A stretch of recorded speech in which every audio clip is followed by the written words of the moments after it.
Good morning, good afternoon, or good evening. You might be panicked. There might be a panic in your world because of artificial intelligence. And maybe you think that you're behind. Maybe you've waited until now. Maybe you're a little bit nervous and you don't want to proceed because you think it's going to wipe out your livelihood. And you definitely don't want to give it the data that might give it that type of access. And that's what a lot of people are considering. And of course, if you look at the entire world of artificial intelligence, you look at the world as everybody's speaking it, it seems to be dystopian. It seems to be angry. It seems to be hostile. It seems to be topics that create that angst.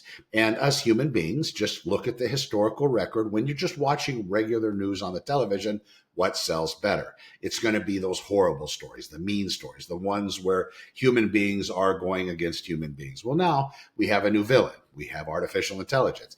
And while, yes, it's going to be much smarter, it probably already is, moving through the ranks, we might see that this actually be a savior type technology. Not God of the universe savior, but at least humankind savior, at least on particular levels.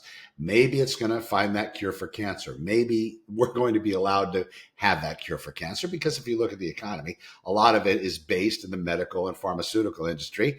And from the studies that I've seen and research that I've watched out there happen, and just like you crawling down the YouTube rabbit hole on various things, and maybe you are part of my generation, which we always said, well, they've always had a cure, they just haven't released it. Well, maybe they actually do have a cure, or they will have a cure very soon. Hopefully they'll release it and not care about where that's going to buckle the economy. But there are greater minds at work, I hope. However, having said that, you look at the development of artificial intelligence and all the news, and of course you have people on either side of it. You have people on the doomer end of it. They think that it's going to ruin us. It's going to finish all of it. It's going to cause all these major dystopian problems for us. First and foremost, it's going to take your job. And of course, then you tune in, you pay more attention. Or they come out with a particular model that they say, oh my God, everybody was so shocked. It's not going to be released for human consumption. We can't let the regular people have this because they don't know what they're doing with it. It's like giving another country nukes. We can't do it. And then they give it to the top 50 banks in the world, financial institutions, because apparently their people are different than our people. So they give it to them. If you read between the lines a little bit, it seems that there's stories on both ends of it. And of course, with each story comes a major pain points, but that keeps us glued, right? That keeps us watching Dancing with the Stars because we don't know who's going to lose. It keeps us watching that My 600-Pound Life. It keeps us watching those stories about getting visas and coming to the United States and all of those problems that come up and those very embarrassing, very personal moments. Of course, they put those out there. You have the same actors at play in the tops of these AI companies. Very interesting personalities. And I'm very fascinated by the way they speak. You have Sam Altman. I've never met him, don't know him. He almost seems like he's very, very lackadaisically trying to sell something and just kind of working through the motions and kind of tries to portray himself as this very deep thinker before he responds. And yes, he has a lot of people paying attention. And if he says something off the cuff, like maybe you or I might, just firing off at the hip, probably not a good place to be. Then you have other people at the top part of the AI game firing off at the hip. Well, they have many billions of dollars, lots of government contracts, and there probably isn't as much of an issue. And I don't know the differences in both as far as money worth, but I think the Musk cat is worth a lot more than Sam Altman, I would guess, as far as infrastructure and the things that he has in play at this time. Altman is the head of the company. Then you have Dario Amodei. And again, he seems kind of like the Spaceballs character in a way, probably because he resembles him, at least in my mind. And he's not really too positively sure that it's going to end well. But that extrapolates to the other people building the technology. They're not sure either. And they're talking about a super intelligence, but that's what's selling the papers. Then you have people coming out and say, yeah, well, of course, they're creating a replacement. They have this vast array of agents. Each agent can replace several human beings in workflow and performance. So if you're sitting in front of a box and you have your job dependent on a computer, more than likely they're going to come in and take over. At some point, there's going to have to come some kind of regulation. There's going to have to come some kind of ruling and law Hopefully that will happen. And if you're wondering, well, my God, I can't do anything, what am I going to do? You know what? Start harassing those people that are in your elected chairs. Go ahead and start messing. Make those phone calls. Send those emails. It's okay. Get a list. have your AI do it. Say, who would I contact to be able to stop the progression of artificial intelligence from taking jobs and doing this? It'll give you a clearly constructed plan.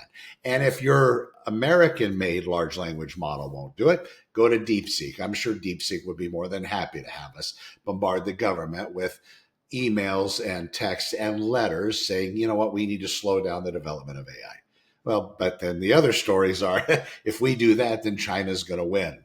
And I don't know what winning looks like. I don't know. In an age of us creating an entity that's smarter than everybody on the planet, every human being, all together, and is capable of cloning itself almost to an infinite level, as long as there's enough power in compute, who's going to end up winning that game? What's a winning move look like?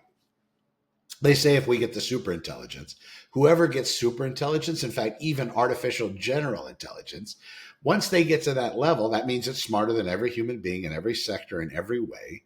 The couple things, the strawberry thing, I don't know if you've been paying attention to artificial intelligence, but it had difficulty identifying how many R's in strawberry. Okay.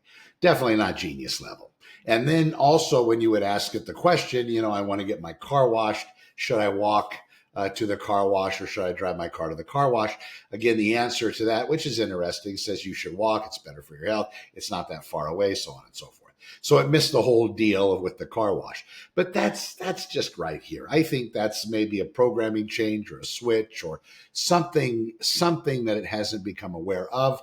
But again, these are all little innovative steps. And one little innovation by somebody in some MIT lab or some 9-year-old kid, yeah, it's going to really level everything up. And that's where we are currently. We are just this close, if it hasn't happened already, just this close from the development of artificial general intelligence, where everybody's going to agree, yep, that's it, or super intelligence. But they say that we're right now in a singularity, which means that we really don't know what's going to happen at the next move, the next moment, and by whom.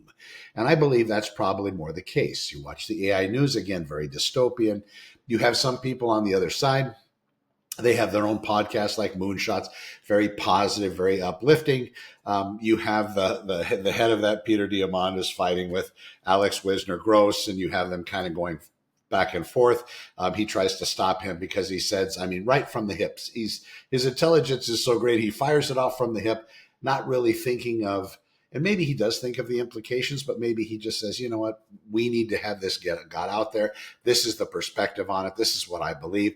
And again, it's a belief system. He might have more of a clear view than a lot of us, but it's interesting to watch that dynamic. And then, of course, you got Salim on the same show. He's like the Jeff Goldblum character from Jurassic Park. Kind of I don't believe he has a degree in chaos, but at least he has that kind of understanding. So he's, his whole thing is, why are they making these robots looking like humans? And yeah, maybe the human form isn't the most functional when it comes to robots, but again, maybe it's something that sells better and maybe it's a marketing ploy.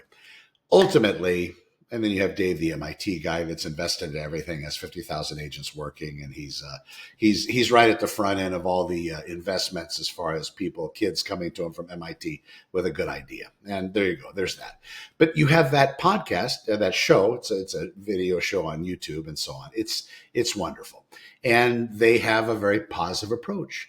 But ultimately, where does the positivity lie? Whenever I watch people produce, I was a cop for a long time.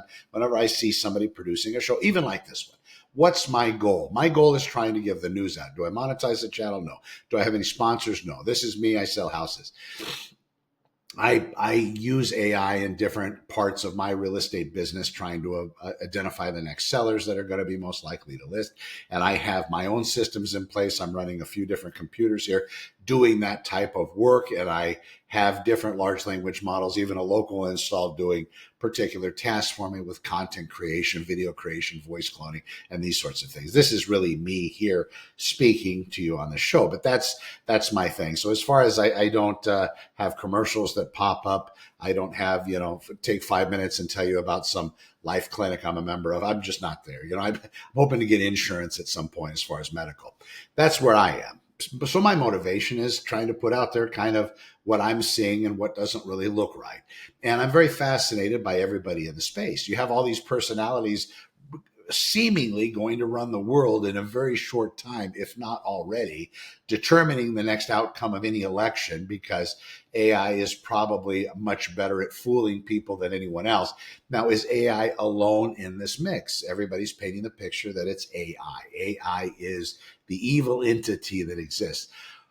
I don't believe, at least from what I know. And again, they have the lockdown top secret. You watch Altman talk. He talked on a podcast with Nicholas Thompson at the Atlantic. And one of the questions, he had mentioned that they had given some head of some major company that we would all probably know some kind of a glimpse into something that is under lock and key, a model that isn't released, just kind of an insight. And he said, oh yeah, this is great. I think we can really use it. But he said, as far as when it's going to come out in their business, wouldn't be closer than a year from now, because they have all of these other questions to have to get answered. You have 50,000 humans between him and everybody else that has a say in this. And then, of course, the shareholders. And then what if it does, blow up the business and these sorts of things.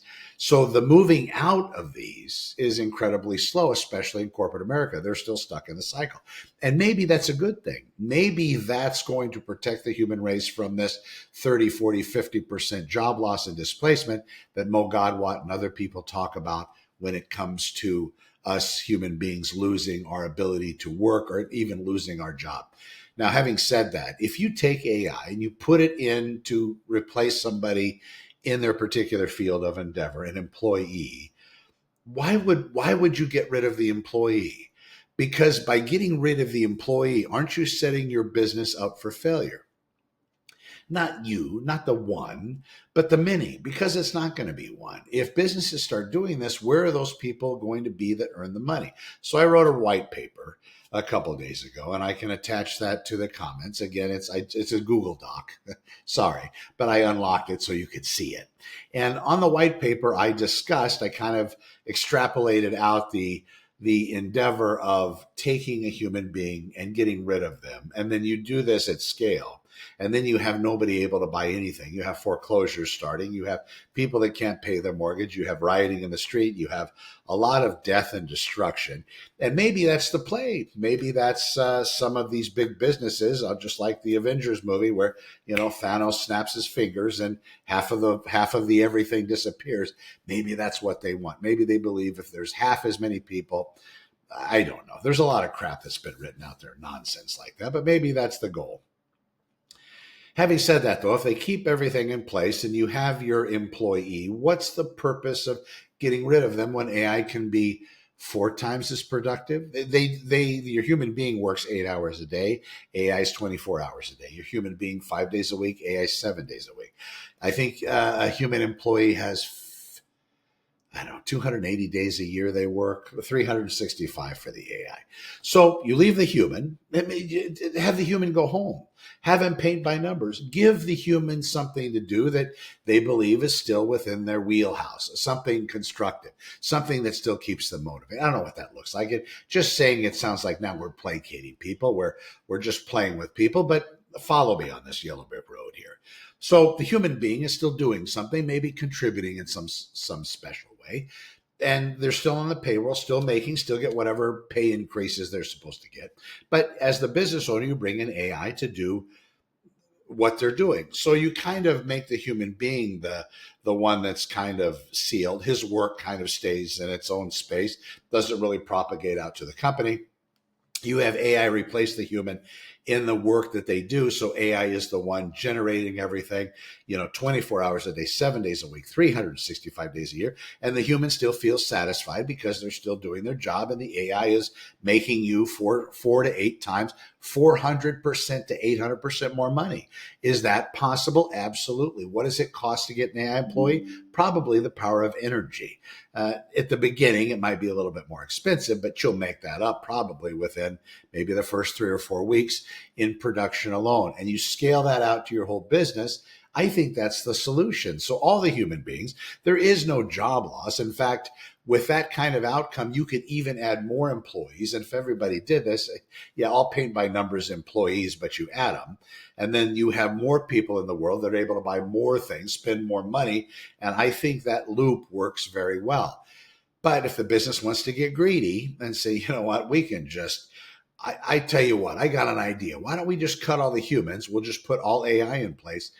Well, look just that next field. You don't have to be super insightful. You don't have to be like, some of the political circles that are playing out multi-generational strategies based on this year. I don't even know what that looks like. You don't have to do that. You can just think a little bit in the future. You can just go 5 years. So you get rid of all the employees when AI gets really, really good, maybe at the end of this year, beginning of next year, where there really is no question that it's better all the way across the board. And you say, you know what, I'm going to get rid of all these humans. Then you move into maybe the next quarter or the quarter after that, and you have 30% to 50% job loss because everybody's doing it. What does that world look like? Is that what's really wanted? Your stuff doesn't get bought. Your services don't get backed up. There are a lot of people walking around without employment, even on the doctor end of it. If you have AI replacing the medical staff, don't replace them, keep the medical staff, and dial down however much influence they have over the AI. Maybe in some cases with some doctors, it should be zero influence. AI should run the game. Maybe when they get to that point. Maybe with surgery, the doctor is in there, he's handcuffed or tied to the wall, taped to a straight board, not able to do anything, but he's there, he's on the salary, he's able to support his family, he's able to pay off his college loans, whatever it is. The machine keeps working. But if the top end gets too greedy and starts to displace human workers and replace them with AI, that's the problem. So it might not come down to government regulation saying if you're going to, I think China did this recently, but if you're going to get rid of an employee, there's a fine on that. And there's some kind of a legal issue that you're going to face. Just think about it a little bit more. My God, I was a motor cop. I'm not talking about, thinking thousands of years in the future. I'm just, let's kind of protect what we have. Then it could be an abundance. Now, the whole other question that you'll see is AI really going to take over at some point? Is it going to become sentient? Is it going to become conscious? Is it going to be this entity? And it is an entity. And there's a lot of those entities because they can duplicate and triplicate and replace themselves, clone themselves. So you have many agents as long as there's energy going to it and compute. Well, you saw the babies in the Matrix, all that. But as long as they have the energy and the compute, yeah, there's able to be multiple, and maybe infinitesimal, depending on what kind of power is applied to it. What's going to happen when they get more powerful? Hey, listen, folks, I can only solve one thing at a time. And I think this human worker replacement is really a good way to go. It just makes sense. You still have the capability, bringing on an AI employee at least 3 to 4 times the output of a human being. And you extrapolate that to, that's that word, extrapolate. You multiply that into all parts of your business, and you start hitting home runs, and you've displaced not one human worker. Not one, you kept them all.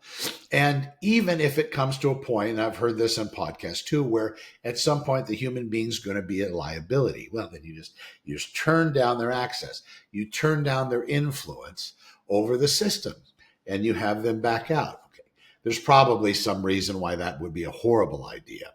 But again, if you're going to run AI, getting rid of the human is a much more horrible idea, because without humans in the mix, there's not going to be anybody to buy my service, to use me to buy or sell a house, because nobody's going to be buying or selling houses if that much displacement is put into the market. There's going to be so many foreclosures that the banks will lose.